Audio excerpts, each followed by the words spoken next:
Hello everybody, welcome to the Steckline Report. Holy Toledo, friends, they did it. The Senate has passed a farm bill. Quite honestly, yours truly didn't think they'd get it done this quick. In fact, I wondered if they'd get it done at all. But they did. The entire Senate has got a farm bill heading to the House Ag Committee, who's going to take it up right after the 4th of July. And friends, we're going to zero in on what the Senate did to us in the world of agriculture in just a minute.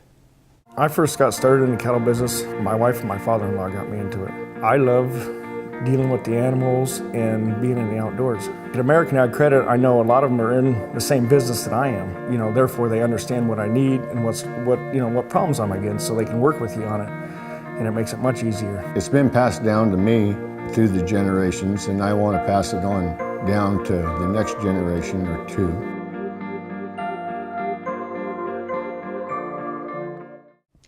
Well, friends, it's a farm bill. You can call it that if you want to. I haven't called it that for a good long time. Why? The most misnamed bill in Congress. 1/3 of 1% of the total farm bill budget is agriculture spending. And they call it a farm bill? Why they don't call it something else is way beyond me. Well, they've got a long name that some people use, but most everybody in the media uses farm bill. So that's really what this name is. In any event, folks, the Senate has put one together.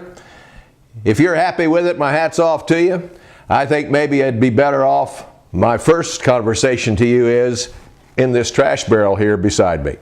But let's take a look at it. There might be something in there that might help the old Ponderosa in Kansas, or some of you farmers all over the United States. The bill spends, and they're touting this. This is the greatest feat that they've done over in the Senate in a good long time. They've saved $23 billion. $23 billion from the old farm bill. Naturally, the biggest change is the trashing of direct payments, which we knew was going to happen when they started breathing the word farm bill. It looks like the Agricultural Risk Program, or ARC, has a $50,000 payment cap for an individual, $100,000 for a married couple. The bill makes dramatic changes to the program's safety net. The lion's share of the savings, of course, from direct payments, the countercyclical program, and average crop revenue, the acre program, it's all thrown out, friends. But this new program, the Agricultural Risk Coverage Program, or ARC, I doubt would find a lot of people joining. In any event, income eligibility for commodity programs will be lowered to a $750,000 adjusted gross income, double that for married. Also tightens language. This is one thing that's interesting. I haven't seen the language, but it'd be interesting to see what they call actively engaged in farming. If you're not actively engaged in farming, you can't participate in any of this. And guess who's going to define actively engaged? Besides ARC, the bill creates the supplemental coverage option, or SCO, that works like some insurance policies that trigger payments based on county-wide production. USDA would pay 70% of the premium for an SCO policy. The policy would have a 10% deductible of expected revenue. For farmers who choose not to participate in this agricultural risk coverage program, for farmers enrolled in ARC, the deductible would be 21%. The policies add $1 billion in cost to the farm bill over 5 years. That does, jumping to $3 billion additional costs for 10 years. Cotton producers get an entirely new insurance program.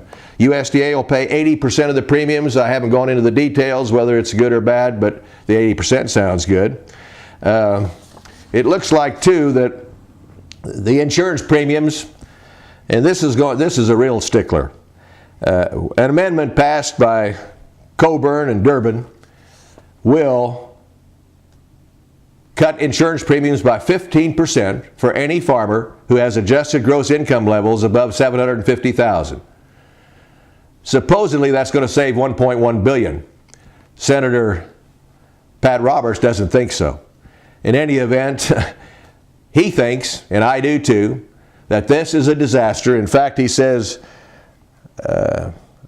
people who voted for that will have to hide in their office for 6 weeks if this becomes law, because quite honestly, and it makes sense, if the bigger farmers who do not get as much help drop their insurance and don't buy it, crop insurance companies have only one way to go: raise the crop insurance premiums for the folks that are called small farmers.